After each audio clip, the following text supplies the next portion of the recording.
좋은 아침입니다. 아침의 한알 뉴스 종합 비타민 아침엔 매일경제 김우미입니다. 꼭 필요한 뉴스만 콕콕 집어서 전해드리겠습니다. 시작해볼까요?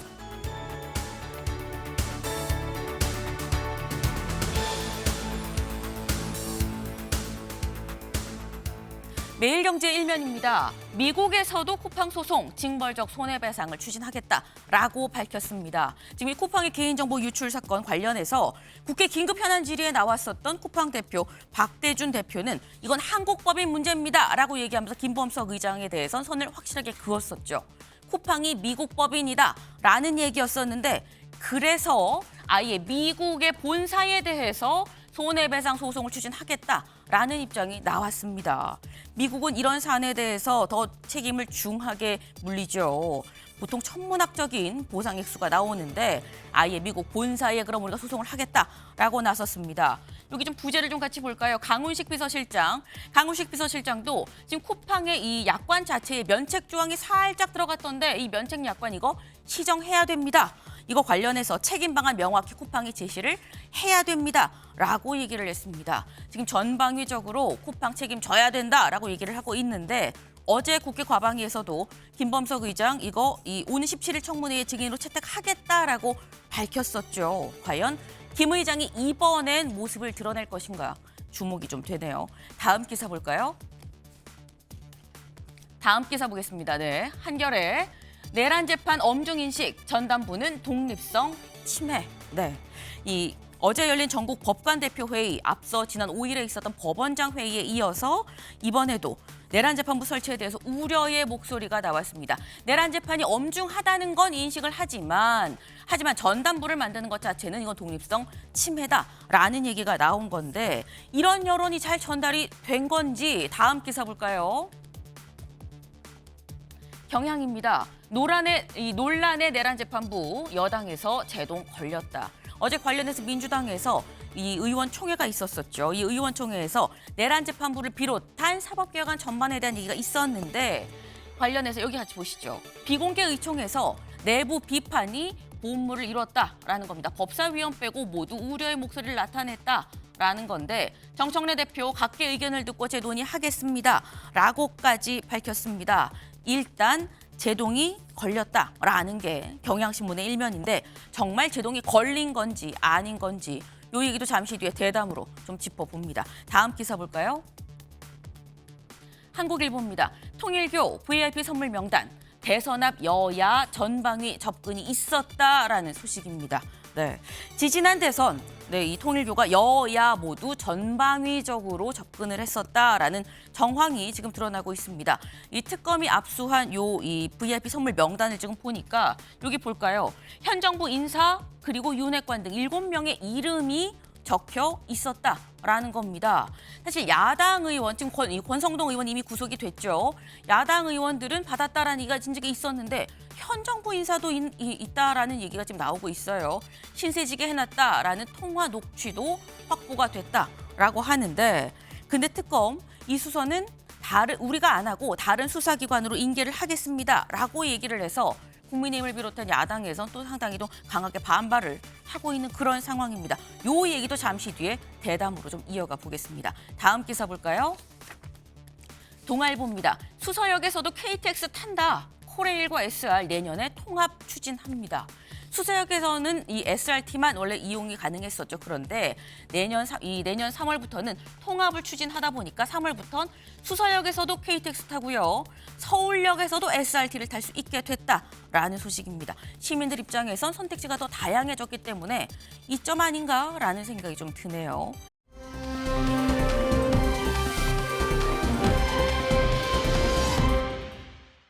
네, 이 모습입니다. 이게 뭐야? 뭐 일본 방송이야 싶으실 수 있어요. 맞아요. 오늘 새벽에 일본의 긴급 방송이 저희가 바로 이 모습이었다라는 겁니다. 이게 어두컴컴해서 뭔가 싶으실 수 있는데 여기 보면 건물의 이 외장재가 이게 하나가 뚝 떨어진 거 이거 보이시나요? 뚝 떨어져서 밑에 있는 차를 푹 하고 지금 찍은 이런 상황입니다. 이게 지금 무슨 상황이냐? 어젯밤 11시 15분쯤에 일본 아오모리현 앞바다에서 규모 7.5의 강진이 있었습니다. 바다에서 발생을 했기 때문에 직접적인 피해는 아니었습니다만 워낙에 7.5면 굉장히 큰 강진이죠. 지금 보시는 것처럼 저렇게 온통 흔들림이 상당했었다라는 겁니다. 사실 바다에서 발생하면 쓰나미가 우려가 되긴 했는데 다행히 쓰나미 자체로 인한 피해는 딱히 크지 않았다라고 해요. 지금 현재 이 쓰나미 해제 경보는 다 모두 이 쓰나미 경보 모두 해제가 된 상태이긴 합니다만 지금 8시 5분이 막 지나가고 있죠. 조금 전 6시 52분에도 규모 6.4의 여진이 또 있었습니다. 일단 현재 피해는 없는 상황이긴 합니다만 일본은 바로 마주하고 있는 우리 인접국이죠. 여기 우리 교민들도 상당히 지금 많이 사는 데다가 관광차 놀러 간 국민들도 많은데 이거 상당히 좀 우려가 되는 부분이 아닌가 싶습니다. 일본의 지진 규모가 예사롭지가 않다라는 생각이 좀 드네요. 아침에 매일경제 뉴스 종합 비타민 언제나처럼 TV로 좀 크게 보시다가요. 궁금한 점 유튜브 댓글로 남겨주시면 같이 좀 얘기를 보겠습니다.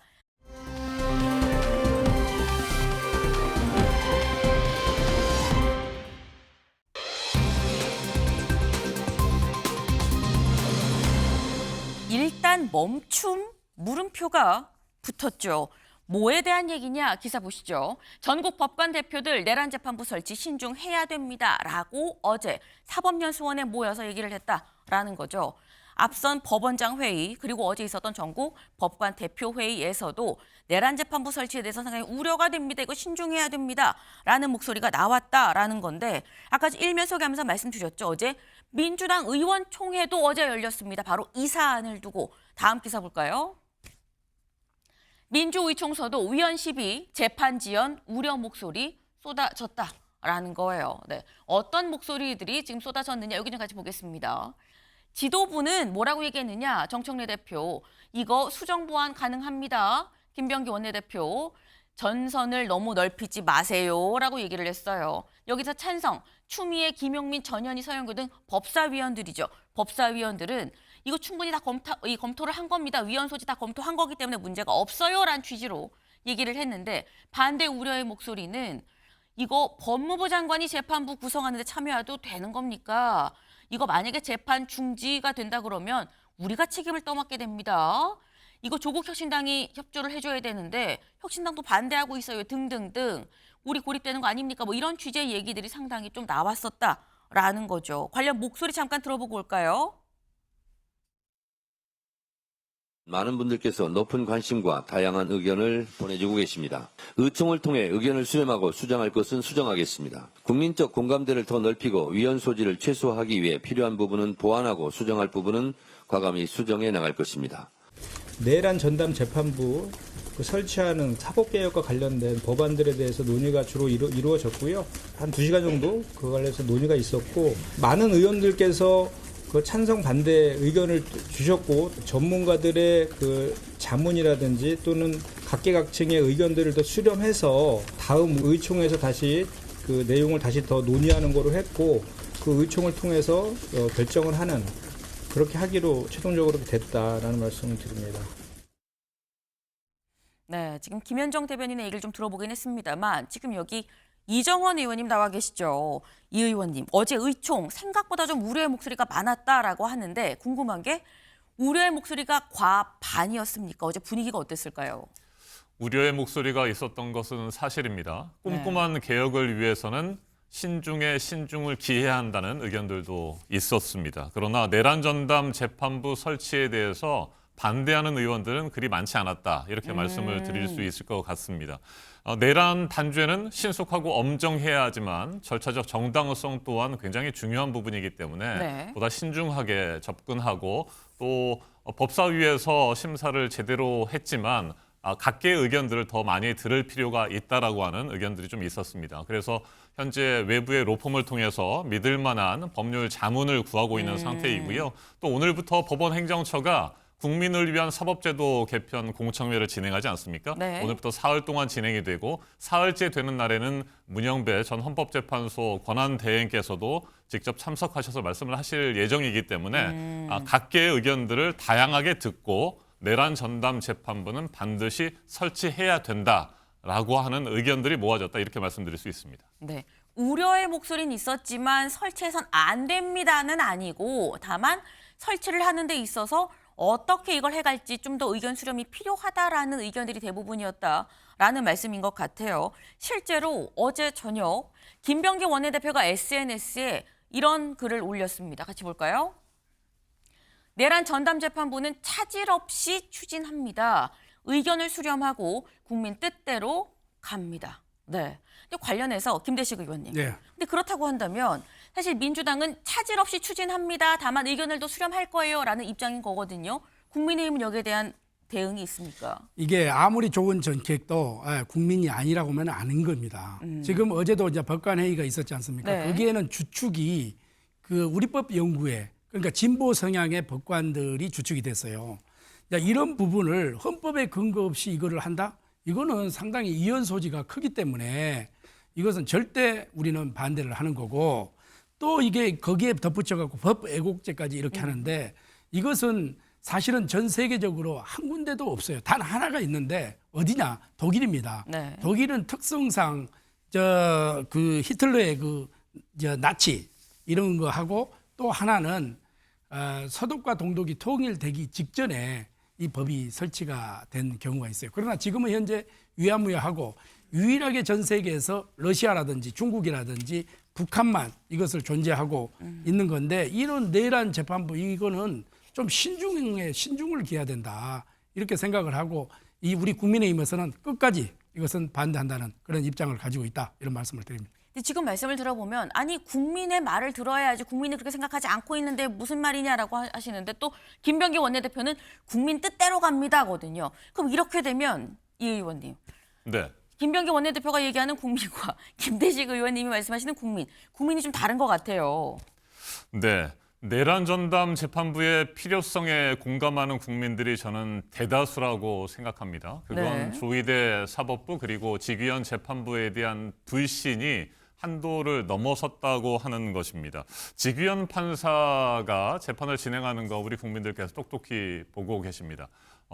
오죽하면 오락부장이냐라는 말까지 나오지 않습니까? 이건 정말 지금의 가장 중요한 시대적 소명, 시대적 과제는 내란을 완전하게 종식시키는 것입니다. 그리고 내란 책임자들을 철저하게 단죄하는 것인데, 그런 내란 혐의자들에 대한 재판을 진행하는 직위원 판사의 모습을 보면 너무나 어이가 없습니다. 과연 저런 재판부에 계속해서 재판을 맡겨야 되는 것이냐라고 하는 의문들을 우리 국민들이 가지고 계십니다. 우리가 어렵사리 특검을 시작하지 않았습니까? 이제 특검이 마무리되고 있는 상황인데, 아무리 특검에서 제대로 수사를 하면 뭐합니까? 재판부에서 엉뚱한 방향으로 재판을 이끌어가고 또 예측 불가능한 그런 재판 결과가 나온다고 한다면 내란의 완전한 종식 그리고 책임자의 철저한 징계, 단죄가 이루어질 수 있겠느냐라고 하는 의문입니다. 네.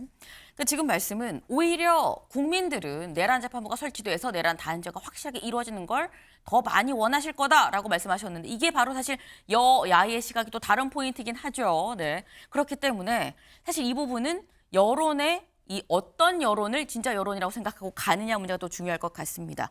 사실 내년 6월에 지방선거가 있죠. 민심, 여론의 진짜는 선거에서 드러납니다. 지금의 이런 추진 방향이나 이런 게 어떤 민심을 따르는지는 또 내년 선거까지 좀 이어지지 않겠나라는 생각을 좀 해보네요. 다음 키워드 들어가 볼까요?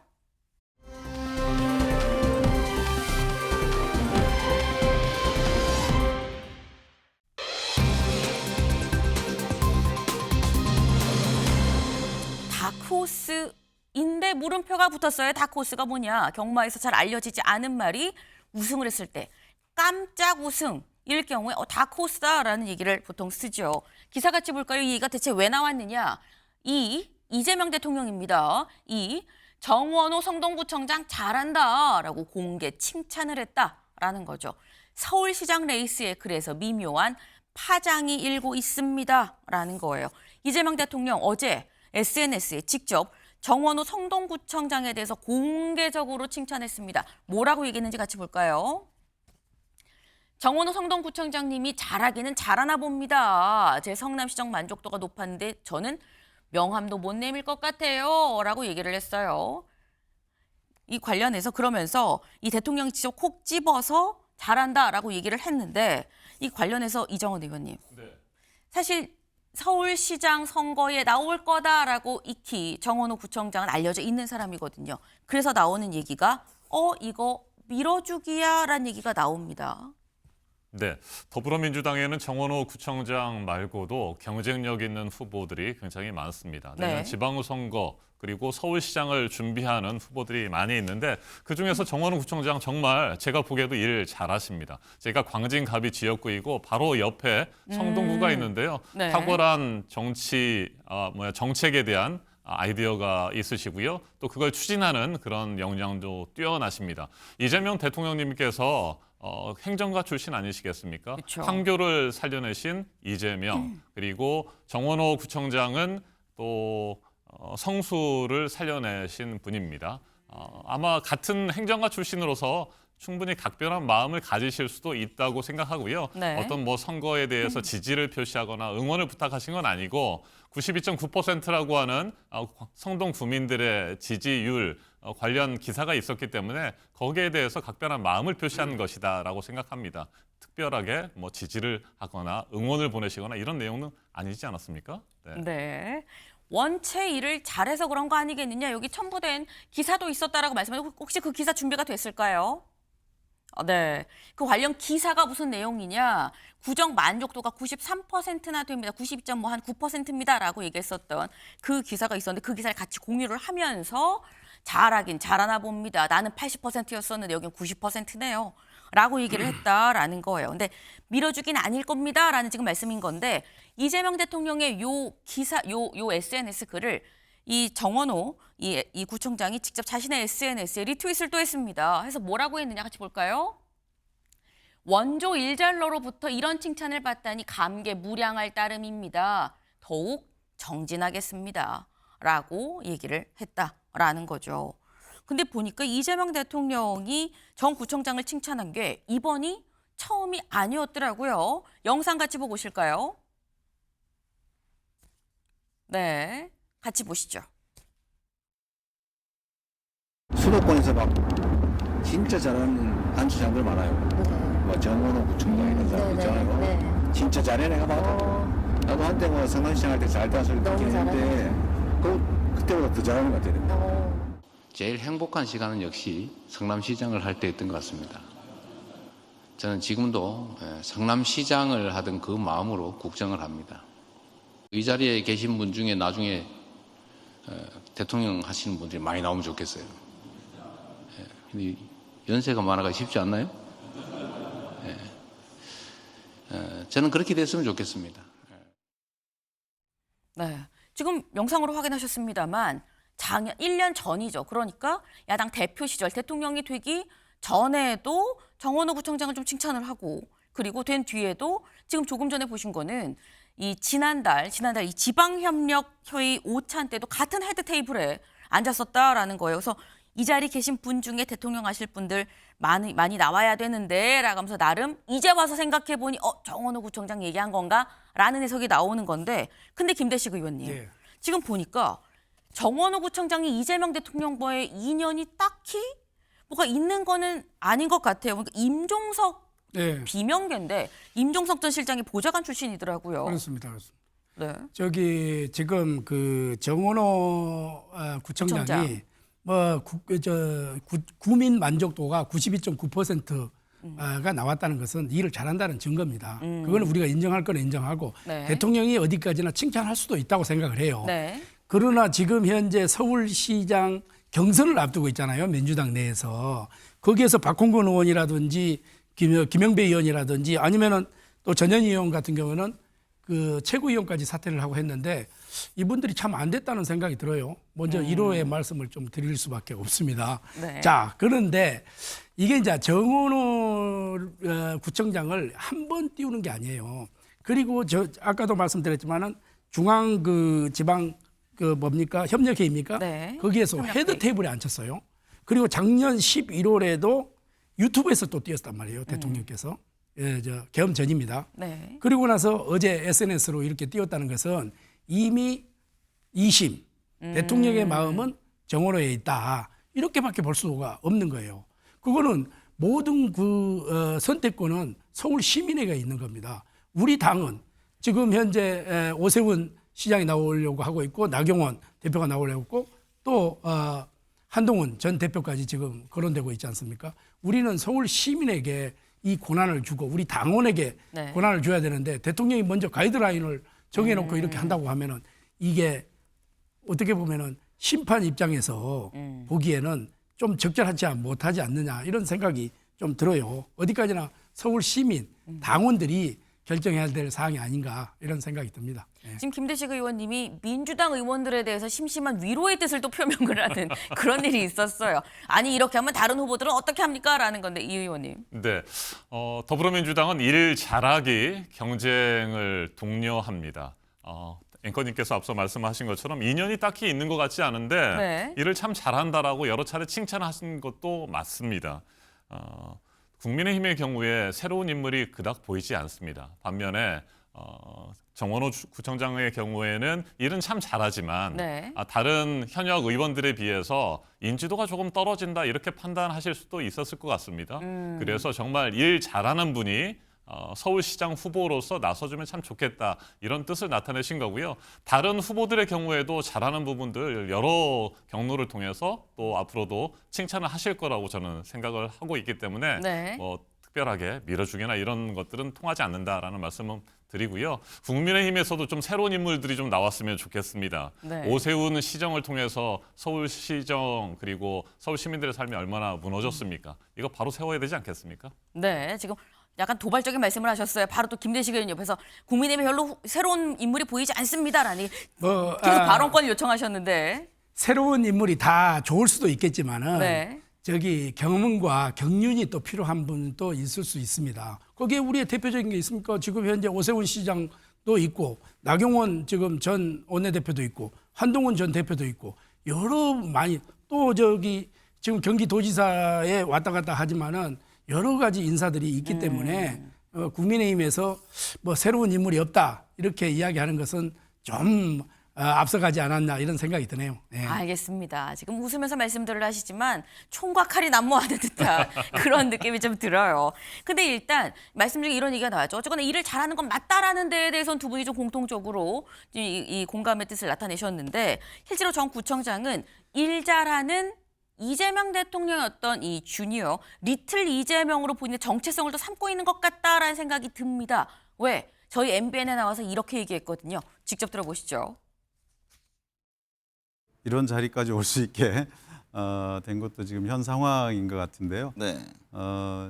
요즘 이재명 대통령님의 행정을 경험하고 계시는 서울 시민들께서 이제 이미지나 네. 명성 이런 것보다는 성과를 내고 일 잘하는 행정을 잘 아는 그런 행정가 출신의 서울시장을 바라는 그런 열망이 좀 크게 있는 거 아닌가 네. 이렇게 판단하고 있습니다. 네. 결국 일을 잘하는 행정가로서 나의 어떤 메리트가 있다라는 이런 말이었었어요. 그러니까 나도 이재명 대통령이 성남시장부터 꾸준히 해서 대통령 올라온 그 시점에 리틀 이재명으로서 본인의 정체성을 좀 생각하는 게 아닌가라는 건데, 근데 문제는 이재명 대통령이 사실 인지도는 좀 떨어지는데 일 열심히 하는 이 성동구청장, 정원호 구청장을 좀 띄워줄 필요가 있다고 생각해서 글을 썼을 수는 있는데, 아까 살짝 얘기가 나왔죠. 그럼 나는 어떻게 나 나간다고 얘기도 했는데 라는 사람들도 상당히 있다라는 거예요.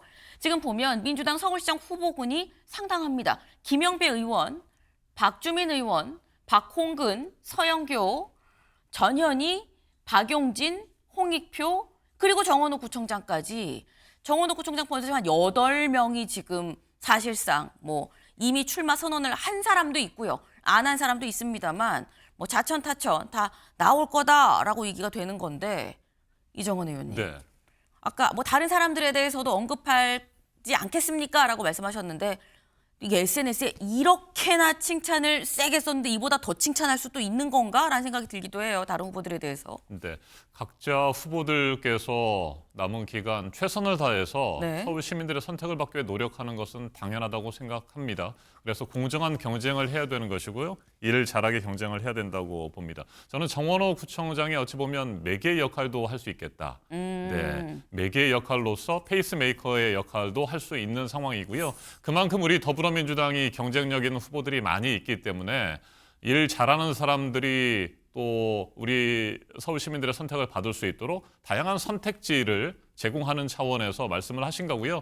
김영배 의원님, 박주민 의원님을 비롯해서 정말 일 잘하시는 분들이고요. 정치력도 뛰어나신 분들입니다. 행정 경험도 필요하지만 때로는 정치적인 결단을 내려야 되고 꼭 해야 할 일들, 우리 서울 시민들을 위한 일들을 결단하는 그런 능력도 필요하는데 그런 능력들을 다 보여주신 분들이라고 저는 생각을 합니다. 저는 이재명 대통령께서 그동안에 특정 후보를 뭐 밀어준다거나 편들거나 이런 사례가 없기 때문에 다른 후보들의 경우에도 그렇게 뭐 불안해하거나 이러지 않고 의연하게 잘 지금 대응하고 자신의 모습을 우리 서울 시민들에게 보여주기 위해서 노력하고 있다고 생각하고요. 개인적으로 말씀을 드리면 저도 2022년에 더불어민주당의 이재명 대선 후보 계실 때 제가 국가인재로 영입이 됐습니다만 영입이 됐지만 제가 지난해 총선에서는 당내 경선 정말 치열한 8대1의 경선을 뚫고 네, 국회에 들어갈 수 있었습니다. 일 잘하는 사람들에 대해서는 칭찬하지만 결국에는 본인의 역량으로 본인의 노력으로 선택을 받는 거 아니겠습니까? 네. 결국엔 본인의 역량이다. 그러면서 살짝 자랑도 하셨어요. 8대1의 경쟁률을 뚫고 나는 그래서 공천을 받았다 말씀하셨는데 그래서 정원호 구청장이 매기의 역할을 하지 않겠느냐라는 말씀도 하셨는데 저희 MBN이 그래서 이 후보들 중 누구라고 밝히진 않겠습니다. 익명으로 직접 한번 물어봤습니다. 정원호 구청장 공개 칭찬했는데 어떻게 생각하세요? 물었더니 뭐라고 얘기했을까요? 이렇게 얘기했습니다. 할 말이 없습니다. 점점점. 이 대통령의 칭찬, 선거 분위기 띄우려면 어쩔 수 없는 거 아닙니까? 하지만 과로 좀 섭섭하네요. 라는 얘기가 있었어요. 그리고 여기 이미 대통령실 그리고 성남 라인에서 정원호 구청장 낙점한 건 다 아는 사실 아닙니까? 근데 이게 굉장히 민감한 문제인데 이거 이 대통령한테도 좋을 건 없을 건데라는 얘기를 했었다라는 거죠. 이걸 보면 일단 민주당의 서울시장 경선은 확실히 오히려 이 사안 때문에 더 뜨거워졌다라고 볼 수도 있을 것 같은데 근데 그럼 이런 분위기를 보는 김대식 의원님, 국민의힘은 지금 어떤 상황인 겁니까? 아니, 이미 이제 지금 다른 후보들은 닥쳤던 게 지붕 쳐다보는 격이 됐습니다. 이미 가르마가 타졌다고 저는 생각해요. 이게 2심이 어디로 갔느냐는 벌써 당원들이 벌써 캐치했을 거예요. 그런 점에서 저는 이 대통령께서 칭찬을 할 수 있다고 생각을 하는데 네. 3번씩이나 이런 부분에 대해서 집중적으로 정원호를 거론했다고 이 안 자체는 이미 저는 대통령의 그 남자로 선택을 받았다 이렇게 생각하고 우리 지금 국민의힘 입장에서는 네. 여러 이제 다양하게 지금 아직 스타트가 되지 않았는데 지금 거론되고 아까도 내가 말씀드렸지만은 지금 현 시장이 지금 오세훈 시장이 지금 5선째 도전을 하고 있고 네. 그리고 이제 나경원 전 대표, 그다음에 한동훈, 그다음에 유승민 이런 잠재군들이 제법 있어요. 제법 있기 때문에 선의적인 경쟁을 해야죠. 그래야 좀 핫또 이슈가 되지 않겠어요? 이런 부분에서 본격적인 이제 들어가지 않았기 때문에 그렇지만은 민주당이 좀 이렇게 발빠르게 집권당이기 때문에 발빠르게 나갈 수밖에 없는 상황 아니겠어요? 그래도 우리는 잠재적인 서울시장 후보감이 경륜과 경험과 또 아주 많은 덕망을 갖춘 분들이 많이 있다 이렇게 말씀을 드립니다. 예. 지금 민주당은 이미 가르마가 타졌다. 네. 이제 여기는 이제 더 성황리에 하기가 쉽지가 않다라는 그런 취지의 말씀을 지금 하셨는데 이 의원님. 네, 제가 짧게 정리해드리겠습니다. 유능하고 일 잘하는 사람이 서울 시민을 위해서 서울시장이 돼야 되는 것입니다. 그리고 일 잘하는 사람을 격려 충분히 할 수 있는 것이고요. 그럼에도 불구하고 공정한 경선과 경쟁이 이루어질 것이다. 이렇게 말씀드리겠습니다. 공정하게 하면 되는 거 아니냐라는 말씀이에요. 근데 여기에 대해서 나경원 의원이 직접 나서서 이렇게 얘기를 했습니다. 잠깐 들어보고 오실까요? 이재명 대통령께서 서울시장 선거에 노골적으로 개입하겠다. 대통령께서 선거 중립 의무를 명백히 위반한 것이고. 네. 이건 노골적으로 선거에 좀 개입하려는 거 아니겠느냐. 중립 의무 위반이다라고 지금 얘기를 했습니다. 이 의원님. 네. 이거는 대통령이 지방선거 개입하는 거다라는 국민의힘의 주장 어떻게 보십니까? 지방선거에 개입하려는 것이다? 말도 안 되는 소리입니다. 저는 나경원 의원이 본인이 직접 서울시장 선거에 나갈 가능성이 있는 분 아니겠습니까? 네. 아마 한마디로 말씀드리면 쫄리지 않으셨나? 네. 안 그래도 더불어민주당의 서울시장 후보군이 굉장히 넓고 역량들이 뛰어난데 정원호 구청장까지 이렇게 띄어졌을 경우에 본인의 입지가 더 좁아지는 것 아닌가라고 하는 불안감을 가지고 계신 것 같다. 이런 말씀을 드리고요. 저는 국민의힘 나경원 의원께서 지금 우리 민주당을 비판하고 지적할 시기인가라는 생각이 듭니다. 국민의힘 스스로의 허물을 좀 되돌아보고 내란의 완전한 청산을 위해서 힘을 합해야 된다 이렇게 생각합니다. 이것도 짧게 그럼 김대식 의원님 지금 말씀은 나경원 의원 본인도 나오려는 선수니까 그러는 거 아닙니까라는 얘기거든요. 나경원 의원이 저거 하나 가지고 쫄고 그런 사람이 아니겠죠. 본인이 오히려 네. 더 자신감을 가지고 객관적인 입장에서 이야기했다. 저는 이렇게 보고 있고요. 나경원 의원도 선수 중에 한 명이죠. 네. 네. 그것 때문에 그런 거겠냐라는 그런 말씀이셨어요. 다음 키워드로 좀 넘어가 볼까요?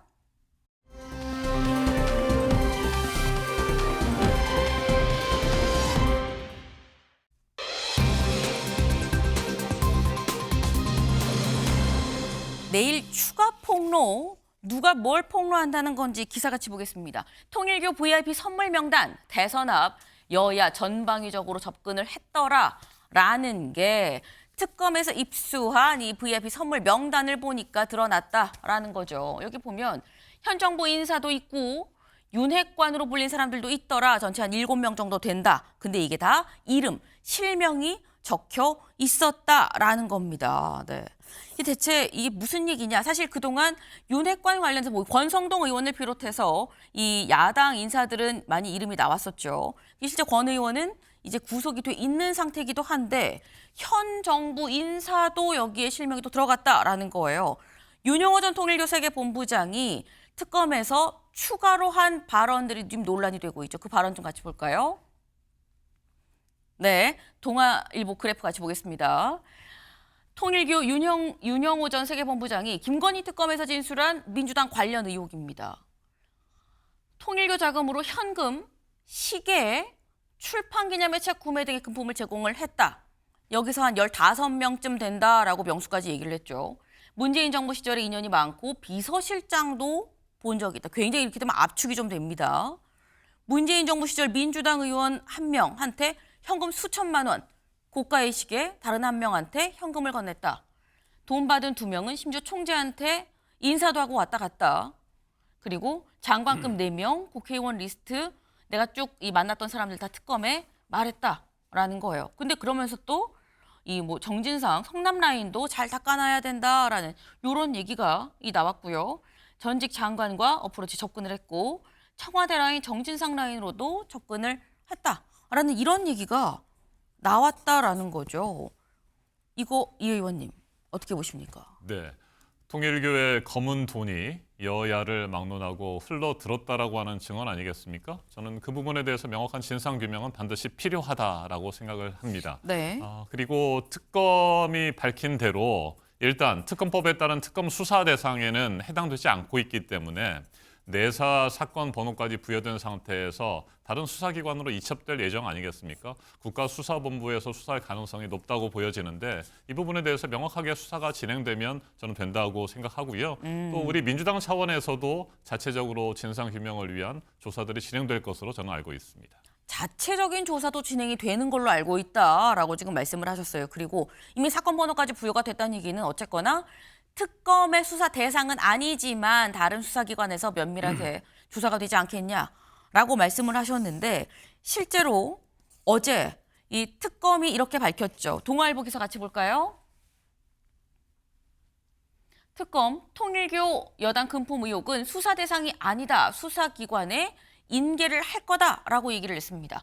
여기 보겠습니다. 오정희 특검보 8월 윤 전 본부장 진술과 관련 내용을 청취한 뒤 내사 사건 번호를 부여해 사건 기록으로 만들었다면서도 수사기관에 인계할 예정이다라고 얘기했다. 김건희 여사와는 관련이 없기 때문에 김건희 특검법상 수사 대상이 아니다라고 얘기를 했다라는 거예요. 김대식 의원님. 예. 김 여사랑 관련이 없기 때문에 우리가 안 하는 거다라고 얘기를 하고 있거든요. 그거는 문제의 핵심은 민중기 특검이 선택적 수사를 했다는 거예요. 사실은 권성동 의원의 이게 지금 별건 수사까지 해서 구속이 된 입장 아닙니까? 그리고 민주당 핵심 관계자 15명 그리고 장관급이 4명이 있다는 거 아니겠어요?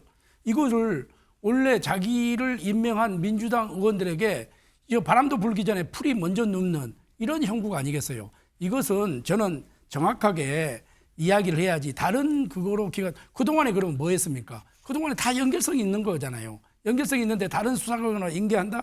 이것은 이게 이 문제가 심각하다 이렇게 보고 심지어 그 금액과 시기, 대상까지 모두 이 직접적으로 이 진술이 나왔어요. 그리고 똑같은 동일한 종교단체, 통일교, 그리고 핵심 관계자, 그리고 거기에서 증언했던 사람이 또 권성동 의원하고도 관계가 있고 이런 부분을 지금 놔두고 다른 데로 넘긴다? 이것은 저는 이 특검에서 직무유기했다고 저는 생각을 합니다. 지금 말씀은 이 의원님, 그럼 권성동 의원은 김건희 여사랑 직접적으로 뭐 연관이 있어서 지금 구속이 된 거냐라고 말씀하셨거든요. 네, 통일교의 선물이 김건희 씨에게 전달되는 과정에서 여러 가지 의혹들이 나왔고 그 의혹의 한 줄기에 권성동 의원이 연루되었던 것 아니겠습니까? 그런 차원에서 자연스럽게 수사가 진행된 것이고요. 별건 수사를 하지 않아야 된다라고 하는 원칙은 명확하지 않습니까? 통일교회 한학자 총재의 경우에 관련 수사가 진행이 되면서 뭐 도박 혐의도 나왔습니다만 이건 명백하게 특검의 수사 대상이 아니기 때문에 특검의 수사를 진행하지 않았습니다. 별건 수사를 하지 않았죠. 그리고 다른 수사기관으로 넘어가서 수사가 진행되지 않겠습니까? 이것도 마찬가지라고 생각합니다. 지금 특검은 김건희 특검 그리고 내란 특검에 집중이 될 필요가 있는 것이고요. 관련해서 의혹이 있는 부분에 대해서는 국가수사본부가 수사를 진행하면 된다 저는 생각합니다. 네, 김 의원님 짧게. 예.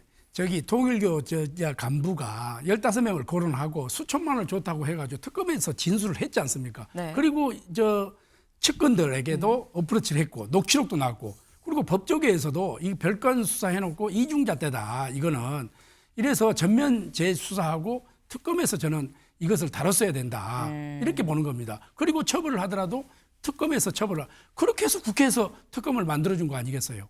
네. 이거를 가지고 지금 뭐 다 별건으로 해서 다른 데로 옮긴다? 이것은 저는 이 특검에서 좀 일을 잘못 처리했다고 명백한 하나의 증거다 이렇게 볼 수밖에 없는 겁니다. 네. 예. 지금 이걸 특검에서 해야지 왜 또 검찰로 넘기는 것이냐. 특검이 지금 가려가면서 수사하는 거 아니야. 또 이런 지금 반박을 지금 하셨는데 두 분의 의견 상당히 굉장히 한눈에 봐도 지금 명확하게 극명하게 지금 대립이 되는 그런 부분이죠. 근데 이 사안 관련해서 사실 진짜 중요한 건 내일 있을 최후 진술이다라는 얘기가 나옵니다. 내일 이 윤영호 전 본부장 내일 결심 공판입니다. 여기에서 이제 최후 진술을 하게 되는데 뭔가 명확히 얘기를 하겠습니다라는 입장 표명이 있었다는 얘기가 흘러나오고 있어요. 그래서 여기에서 그럼 그동안 있었던 거 지금 재판은 다 공개 재판인 거거든요. 여기서 실명 줄줄이 내가 누구한테 얼마 줬고요. 누구한테 얼마 줬고 누구한테 시계를 줬고요. 이 시계 얼마짜리고요가 나올 거냐라는 겁니다. 김 의원님 어떻게 전망하십니까? 김대식 의원님 어떻게 전망하십니까? 저는 내일 이제 물론 먼저 예단할 수는 없겠지만은 네. 어느 정도 이런 이야기까지 나오면은 윤영호 전 본부장이 이런 실명까지 저는 최후 진술에서 이야기를 해야 된다고 생각합니다. 그래야 명명백백하게 가려질 게 아니겠습니까? 그것이 지금 우리 국민들이 또 바라는 거고 계속해서 의구심만 뚫리고 애도불능만 띄워서는 되지 않으니까 정확한 그런 실명까지 저는 나와야 된다 이렇게 보고 있습니다. 예. 네. 관련해서 이 의원님 혹시 하실 말씀 추가로? 네. 밝혀야 하는 문제에 대해서는 당연히 밝혀져야 한다고 생각합니다. 그리고 그쪽 통일교 쪽에서 선물이나 뭐 현금을 전달했다라고 하는 의혹이 있다고 한다면 그쪽에서 또 밝히겠죠. 지켜볼 문제라고 생각하고요. 결국에는 수사기관에서 제대로 수사해서 진상규명해야 된다고 봅니다. 네. 결국 수사기관, 근데 이 수사기관이 특검이냐 검찰이냐 여기에 대해서 지금 이견이 있는 건데 지금 공소시효가 다가오고 있는 사안도 있다라는 얘기가 나오고 있죠. 때문에 검찰에서 하든 특검에서 하든 속도를 내긴 내야 될 것 같다라는 생각이 좀 듭니다.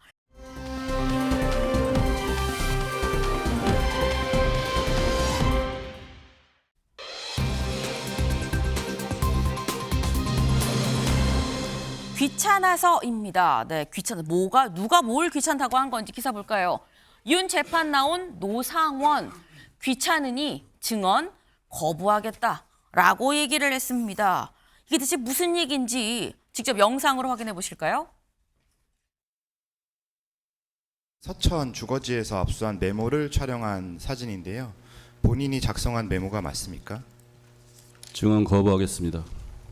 증인은 피고인을 3에서 5년 전부터 알고 있었고 현재 여러 가지로 비선으로 피고인을 도와주고 있으며 며칠 지나면 자신이 왜 바빴는지 알게 될 것이라는 의미로 대답하는 것으로 확인됐는데 맞습니까? 증언 거부합니다. 증인이 더 이상 이제 뭐 그렇게 힘든 일을 하고 싶지 않다. 자유롭게 그냥 사주나 보고 이렇게 해서 돈 벌고 그냥 편하게 살랜다 그랬는데 통화 내용에 따르면 피고인이 증인에게 비선이 아닌 정식 라인이 되라고 요구했던 것으로 보이는데 맞습니까? 피고인이 저를 말씀하시나요? 네. 아니요. 피고인은 대통령님? 대통령입니다. 증언 거부합니다. 대수장에서 부정선거 의혹 관련 교육을 하려고 하셨다는 말씀이세요? 아니, 네, 이제 혼자 생각을 하고 허락을 받고 또 협조를 하고 해야 되는데 아이가 그때 무슨 좋지 않은 일이 있어서 못했어요. 나머지는 귀찮으니까 증언 거부하겠습니다. 네. 귀를 의심케 하는 그런 얘기였어요. 나머지는 귀찮으니까 증언 거부하겠습니다. 서영주 대변인님, 어떻게 들으셨습니까? 보는 것 자체가 귀찮습니다. 그러니까 국민들이 어떻게 생각할지 하는데 이런 생각을 해요. 내란 우두머리뿐만 아니라 정말 이 지난 1년 전에 이 대한민국의 민주주의를 파괴하려고 했던 사람들은 그 민주주의 덕분에 그래도 저렇게 재판받고 귀찮아서 증언을 거부할 정도의 자유를 보장받고 있다. 저게 과연 그들이 할 일인가? 저런 태도를 보면서 국민들은 굉장히 분노할 것 같아요. 하지만 우리가 이 민주주의는 조금 솔직히 그가 얘기하는 것처럼 귀찮을 정도로 많은 절차적인 정당성을 부여하고 있습니다. 그렇기 때문에 저는 그들이 파괴했던 민주주의 속에서 정말 반성하는 태도를 보였으면 좋겠으나 일말의 희망은 못 봤다. 어떻게 법정에 나가서 귀찮아서 증언 안 합니까? 그냥 입을 다물고 있어야죠. 네. 저는 그렇게 생각합니다. 지금 해도 너무한 거 아니냐라는 취지의 말씀을 지금 하셨어요. 근데 보면 일단 굉장히 이런저런 질문들을 지금 많이 받죠. 근데 질문들을 받을 때 어떤 거는 뭐라고요? 피고인이 접니까? 뭐 누구요? 윤석열 전 대통령이 막 이렇게 질문을 막 가늠을 하다가 거부하겠습니다. 그러더니 또 그 다음에 나온 질문도 답변을 하기는 해요. 그 대부분 안 하긴 하는데 하는 것도 일각 있긴 합니다. 주상현 변호사님, 이거 약간 선택적 답변이라고 좀 봐야 될 것 같은데 이 선택적 답변한다는 거는 우리가 어떻게 해석을 해야 되는 걸까요? 네, 그러니까 이분이 지금 형사 피고인 신분이기 때문에 본인의 그런 어떤 본인도 이제 윤석열 대통령과 함께 공범으로 기소된 형사 그쵸. 피고인이기 때문에 증언을 거부할 권리는 본인의 권리입니다. 그것에 대해서 우리가 뭐라고 할 수는 없지만 귀찮으니 증언 거부한다 이런 것은 당연히 굉장히 부적절한 그런 발언이고요. 뭐 선택적 답변 이런 측면에서는 당연히 이제 자기한테 불리한 진술은 하지 않을 그 권리는 우리가 존중을 해줘야 되겠지만 네. 또 한편으로는 그 진실을 밝히기 위해 가지고 또 필요한 부분에 대해서는 증언을 해야 된다 그렇게 생각을 합니다. 이상입니다. 네. 그러니까 지금 일단 본인의 어떤 방어를 위해서 선택적으로 답변을 할 수는 있지만 기본적으로 이게 본인의 방어를 진짜 생각했으면 귀찮아서 증언 안 하겠습니다라는 말 자체를 하는 게 앞뒤가 좀 안 맞는 거 아니냐라는 그런 취지의 지금 얘기셨어요.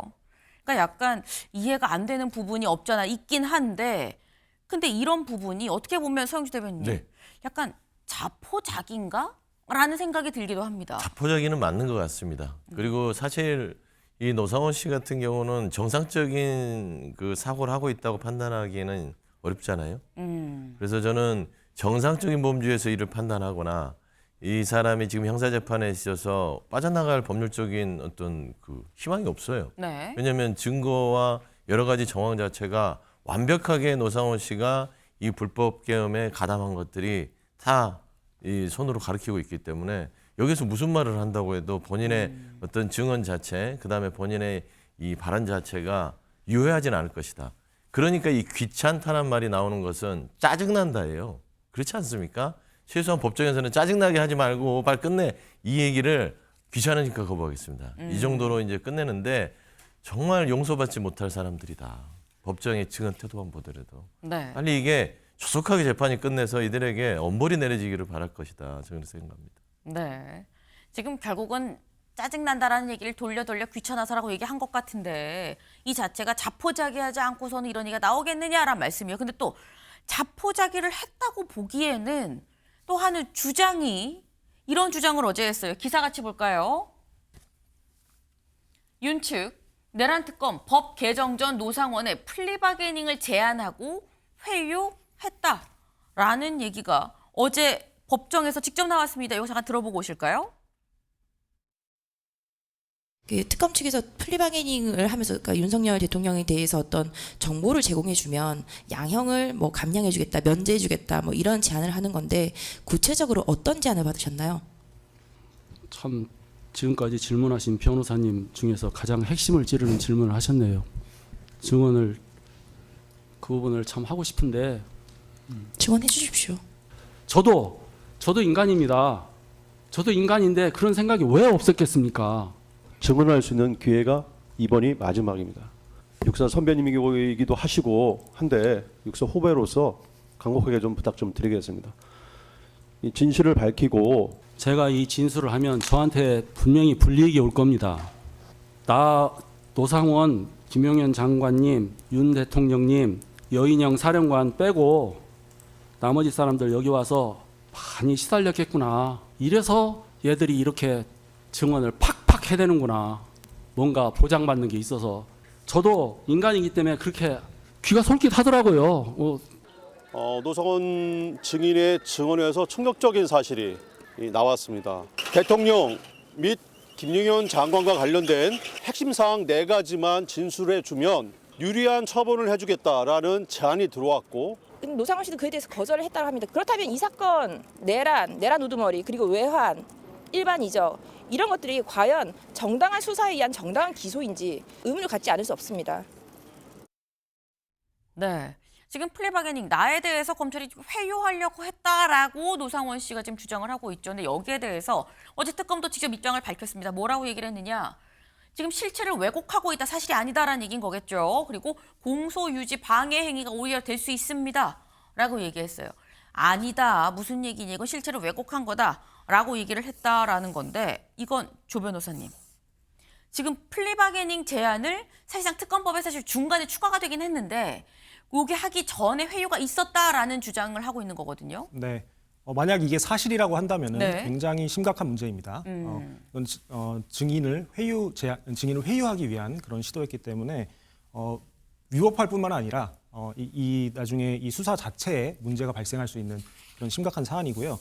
이게 뭐 민중기 특검이나 조은석 특검이나 둘 다 마찬가지인 것 같아요. 이게 수사에 대해서 과도한 의혹을 갖고 있다 보니까 이렇게 무리수들을 던지는 그런 경우가 종종 발생을 합니다.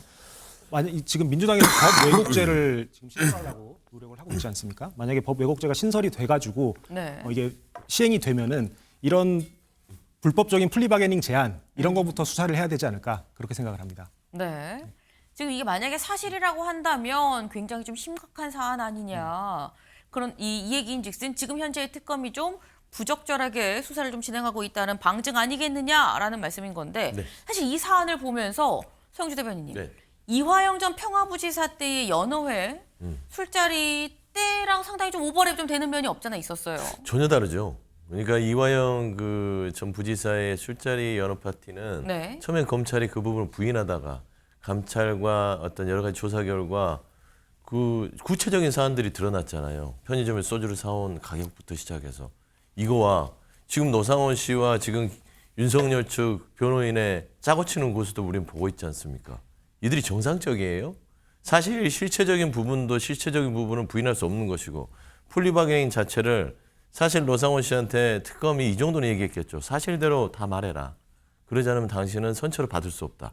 그건 당연한 어떤 이야기예요. 근데 사실대로 얘기하면 선처를 해주겠다는 말을 플리바게닝이라고 주장할 수도 있는 건데 아까 영상에서 봤지만 얘기하지 그랬어요. 근데 얘기는 안 하고 그냥 냄새만 풍기잖아요. 그렇지 않습니까? 사실관계가 어떤 부분에서 어떻게 플리바게닝이 있었고 회유했는지에 대해서 말을 하지 못합니다. 증언석에 있는데 재판장에서 얘기하면 되잖아요. 그냥 서로 간에 우리들의 정말 우리끼리라서 정말 핵심을 찌르는 질문을 했다. 정말 가만히 보고 있으면 윤석열, 노상원, 김용현, 여인영 이 사람들은요. 절대로 이 재판에서 선처를 해서는 안 된다고 생각합니다. 지금 특검 말대로 이 그 공소유지를 방해할 뿐더러 사실 국민들한테 끝까지 진드기 작전이에요. 모든 것들을 끝까지 본인들끼리 입을 맞춰서 본인들이 12월 3일 날 했던 것들을 다 부인하려고 하는데 참 점입가경이다라는 네. 말씀밖에 없습니다. 그 지금 말씀은 조상원 변호사님, 이거는 연어회 이 뭐 술자리 회유 의혹이랑은 또 완전히 다르다라고 지금 얘기했거든요. 네, 얘기하셨거든요. 뭐 그것을 떠나서 지금 뭐 실체적으로 이분들이 어떤 그 당시에 계엄 사태 당시에 어떤 행위를 해서 그것에 대한 처벌을 한다, 그 실체를 규명한다, 이거와는 전혀 별개로 법적 절차도 지켜져야 되는 것이거든요. 그러니까 피고인의 권리가 보호가 돼야 되는 것이고 어떤 이런 불법적인 플리바게닝을 받는 그런 피의자 입장에서 그런 것을 우리가 막아줄 필요도 분명히 있는 것입니다. 만약에 그런 불법적인 플리바게닝이 있었다면 이건 위법 수사가 되는 것이고, 위법 수사의 경우에는 기소 자체가 불법이 되거나 아니면은 나중에 이 판결이 나오더라도 이게 무효화가 될 수 있는 그런, 아까 그 일부에서 말했던 내란 특별재판부랑 같은 그런 이슈가 발생할 수 있는 그런 사건입니다. 그러니까 플리바게닝이 불법이었다고 한다면은 이 사람의 증언을 믿을 수 있느냐, 그리고 노상원뿐만이 아니라 그 전에 있던 다른 증인을 했던 다른 증언들도 우리가 믿을 수 있느냐라는 문제가 발생하는 것이거든요. 지금 기본적으로 지금 소영주 대변인께서는 그런 플리바게닝을 했다라는 말 자체가 지금 짜고 치는 고스톱 아니냐, 그게 있는지 어떻게 증명할 거냐, 증거 내놔라 뭐 이런 얘기예요. 네, 맞습니다. 그게 만약에 증명이 안 된다면은 제가 네. 말한 게 의미가 없는 것이겠죠. 근데 제가 앞에 전제를 깔고 말씀드리는 것은, 만약 플리바게닝이 실제로 불법적으로 진행이 되었다면 이것은 심각한 문제다라는 말씀을 드리는 것입니다. 알겠습니다. 네. 그렇다고 한다면 다음으로 넘어갈 거는 이 과연 이 실제 플리바게닝이 있었는지 없었는지에 대한 직접적인 이 어떤 뭐 이 증거가 노출이 된다던가 아니면 추가적인 수사가 이루어져야 된다는 이런 부분으로 좀 넘어갈 수 있겠죠. 과연 거기까지 진척이 될 건지 아니면 이렇게 끝날지 지켜볼 대목입니다.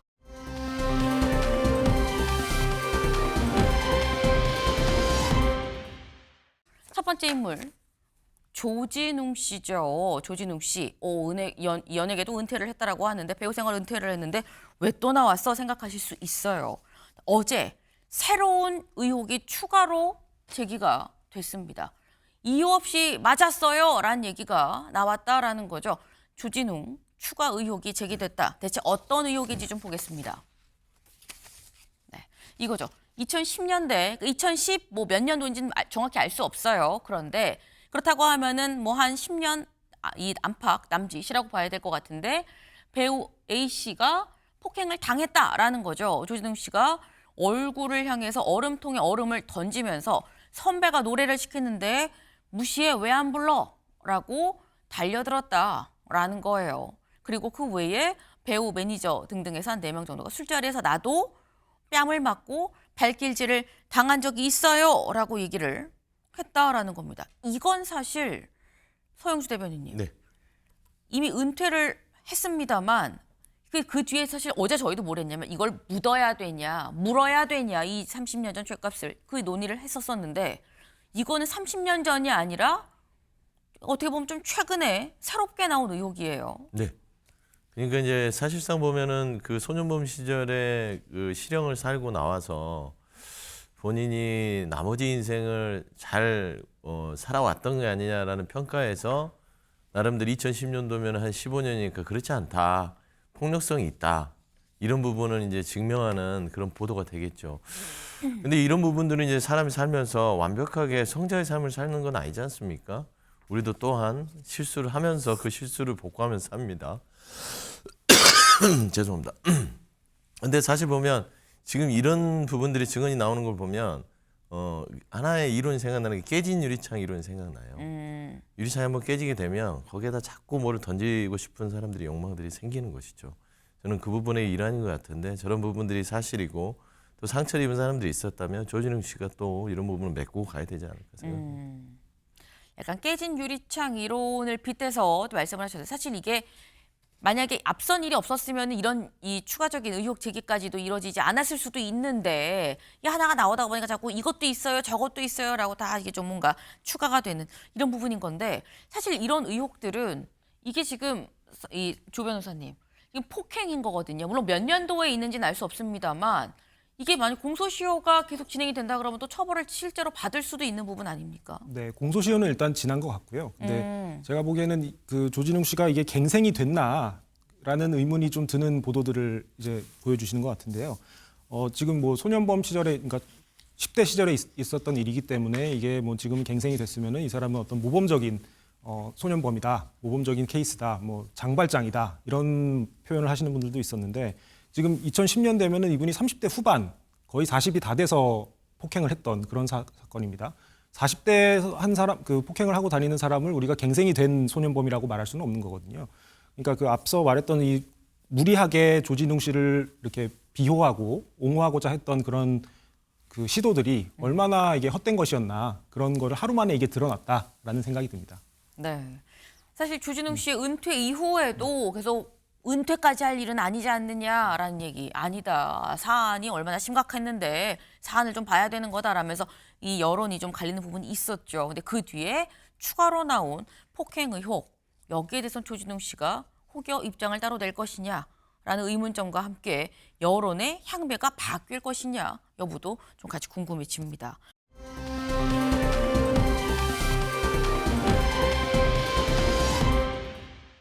두 번째 인물입니다. 두 번째 인물 박나래 씨죠.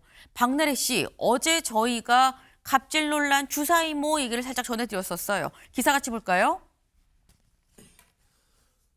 갑질 논란, 주사이모 의혹 박나래, 방송활동 중단. 이 방송활동을 중단하겠습니다라고 자신의 SNS에 직접 글을 올렸습니다. 같이 볼까요?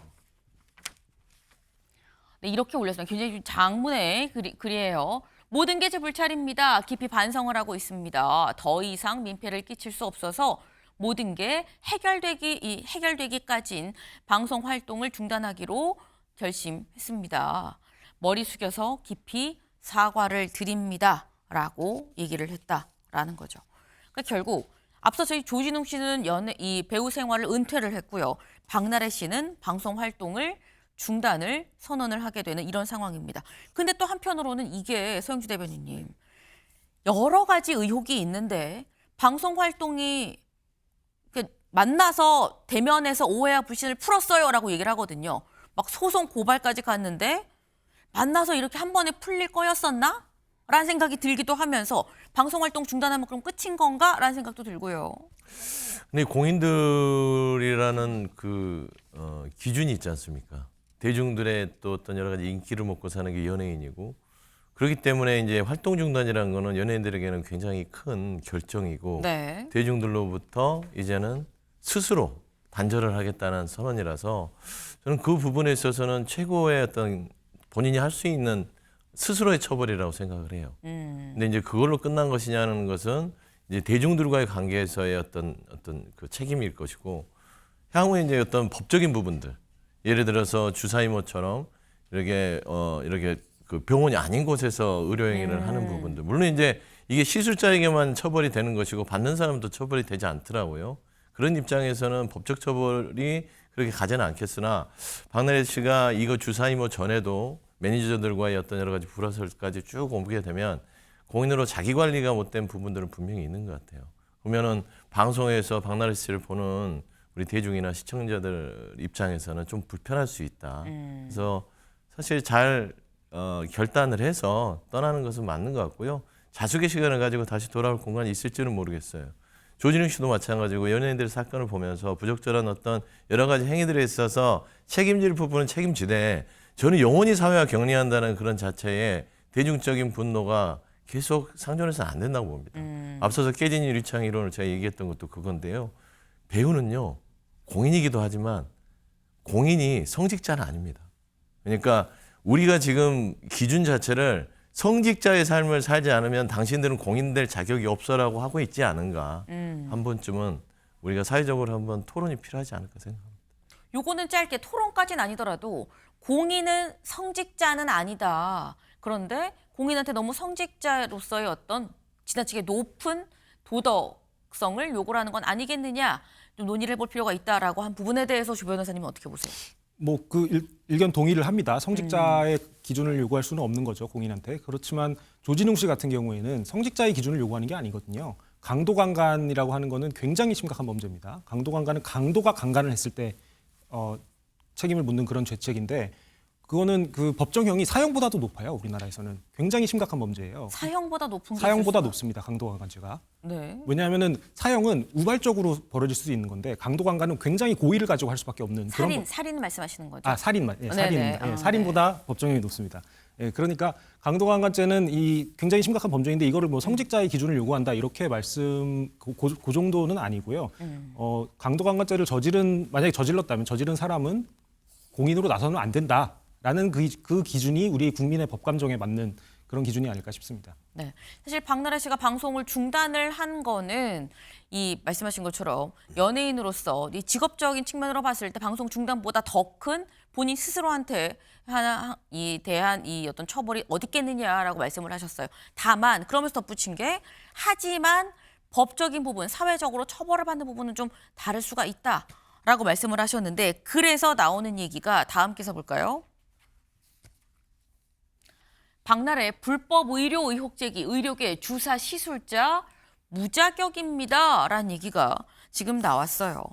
근데 관련해서 어제 대한의사협회에서 직접 이렇게 얘기를 했습니다. 잠깐 들어보고 오시죠.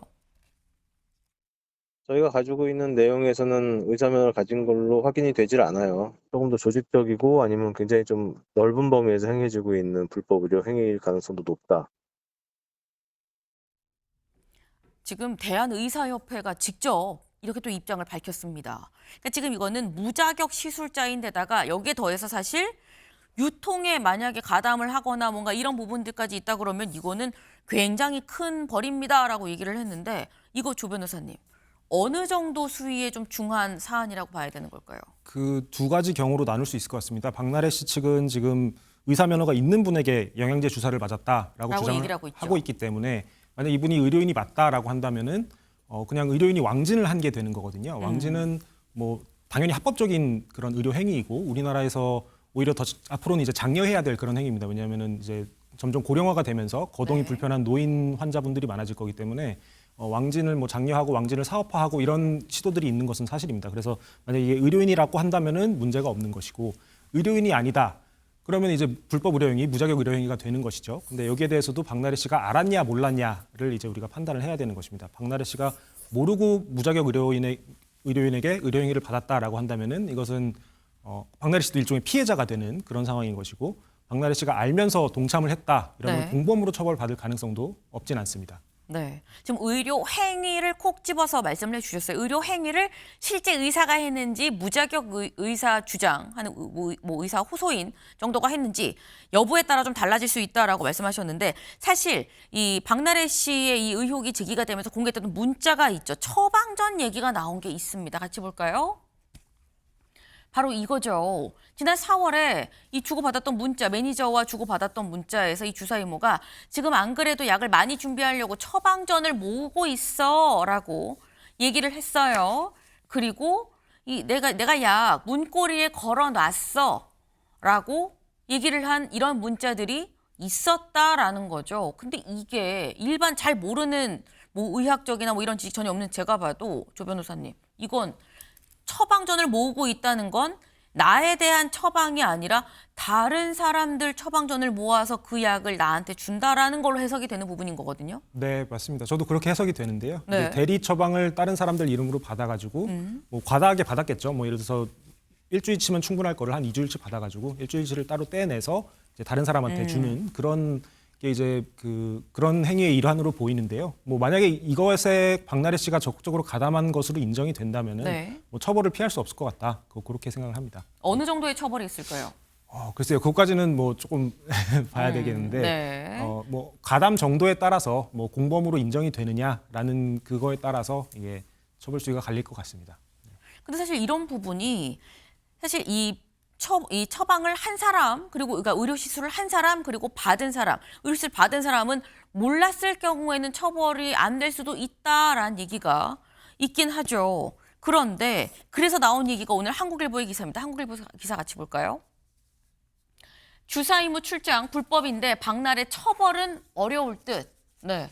왜냐면 박나래 씨는 주장을 하는 게 나는 의사한테 받았어요 라고 지금 얘기를 하고 있어요. 박나래 씨 나는 의사인 줄 알았어요 라는 건데 근데 박나래 씨가 이런 처방전 문고리에 걸어놨어, 문고리에 걸려있는 약 이런 걸 보고도 진짜 몰랐을까라는 생각이 드는 대목도 있거든요, 서 대변인님. 일단 지금 현행 의료법상은 이 불법 이 외래 네. 이 진료를 하거나 이렇게 어떤 의료 행위를 하는 사람에 있어서는 하는 사람을 처벌을 하고 받는 사람에 대해서는 처벌을 못 한다고 하더라고요. 그래서 이제 그런 부분들을 감안했을 때는 박나래 씨가 처벌은 받기 어렵다는 전제하에 박나래 씨 변호인 측은 의사인 줄 알았다라고 주장을 하고 있거든요. 그래서 지금 주사위모 자체가 본인도 나는 의료에 대해서 어느 정도 의사 자격이 있다. 뭐 내몽골인가 거기에서 했던 의사 자격을 따고 왔다고 하더라고요. 네. 근데 이제 이런 부분들은 국내법상에 외국에서 의사면을 탔다 하더라도 국내에서 시술할 수 없는 여러 가지 면이 있기 때문에 주사위모는 처벌이 될 수 있으나 박나래 씨는 이 부분을 계속해서 의사인 줄 알았다, 몰랐다면 처벌을 면할 가능성이 높다고 하니 이런 부분들이 뭐 법적으로 피해갈 수 있겠으나 공인으로서 그리고 배우로서 이렇게 의료법을 대놓고 위반한 거에 대해서는 더 괘씸죄가 될 수도 있을 것 같아요. 처벌을 차라리 받는 게 낫지. 그런 생각이 듭니다. 네. 지금 이게 진짜 형사 처벌을 받고 안 받고의 문제가 아니라 민심을 먹고 사는, 사실 이 인지도, 이런 인기를 먹고 사는 직업적인 측면의 개그맨으로서를 봤을 땐 오히려 형사처벌이 더 나았다고 볼 정도로 상당히 좀 중한 상황으로 보인다라고 말씀으로 이해가 좀 됩니다.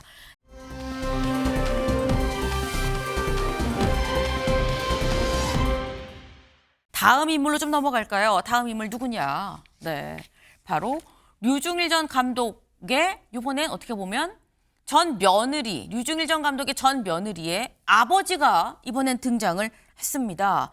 제가 지난번에 말씀드렸죠. 사안 다루면서 이거 며느리 측의, 전 며느리 측의 입장이 나오면 제가 말씀을 드릴게요 라고 말씀드렸는데 입장이 나왔어요. 뭐라고 얘기했느냐? 우리도 억울하다라는 거예요. 네, 아까 그거 다시 볼까요? 네. 지금 관련해서 우리도 어떻게 보면 피해자다. 왜? 언론에 제보하겠다라고 얘기하면서 40억 원대 금전을 우리한테 요구를 했었고 그래서 관련해갖고 전 사위가 법원에서 약식 명령까지 받았습니다. 우리도 공갈미수 이 공갈 당했어요 라는 얘기를 한 거예요. 그러면서 제시한 게 아까 본 바로 그 문자죠. 문자 같이 볼까요? 끝까지 가실 생각이에요? 아니면 얘기할 기회 한 번 더 드려요? 라고 얘기를 하더니 응하지 않으니까 이거 문자를 공개를 했다라는 건데 아버지의 설명은 이렇습니다. 딸이 다니던 학교 자체가 평범한 학교가 아니었다라는 거예요. 그래서 학생들하고 같이 호텔에 가서 호캉스도 하고 그랬었던 거고 남편한테도 다 얘기를 했었던 부분이다라고 얘기를 하면서 다음 날 B군 대학 면접이 있었대요. 그러니까 해당 그 의혹의 당사자라고 지목이 되는 그 남학생. 대학 면접이 있는데 한 번 늦게 간 적이 있어서 근처에서 자고 싶다고 해서 따로 자라고 간이 침대를 결제를 해줬다라는 얘기인 겁니다. 근데 이 부분이 요거 이제 며느리 측의 얘기인 건데 짧게 여쭤봐요. 조 변호사님. 이 부분은 어떻게 보십니까? 우리 좀 억울합니다라고 얘기를 하고 있는 거거든요. 불륜 아니에요라고 얘기를 하고 있는 거거든요. 네, 뭐 양측의 주장이 갈리니까 어느 쪽이 맞는지는 이제 조금 더 사실관계를 파악을 해봐야겠지만 일단 이혼 소송에서는 불륜으로 판단을 했다라고 스스로도 인정을 하고 있는 것 같습니다. 그러면 일단 그 판사의 재판의 판단을 믿을 수밖에 없는 것 같고요. 그리고 아까 무슨 40억을 요구했다, 40억대 금전을 요구하다 법원에서 약식명령을 받았다라고 하는데 40억대 금전이라는 게 사실 저는 잘 이해가 안 돼요. 이게 위자료로 6천만 원을 받았다고 하는데 40억이라는 게 저쪽 며느리 측이 무슨 뭐 연예인도 아니고 40억이라는 게 어떻게 말이 되는 액수인지 그게 조금 그래서 거기서 약간 신빙성이 떨어지는 그런 부분 같습니다. 네, 약간 금액적이나 이런 부분에서 약간 신빙성이 떨어지는 부분이 없잖아 있다라고 말씀을 하셨어요. 자세한 건 사실 양쪽을 같이 불러서 얘기를 좀 들어봐야지 알 수 있는 부분인 거겠죠. 저희가 준비한 소식 오늘 여기까지입니다. 오늘도 좋은 하루 보내세요.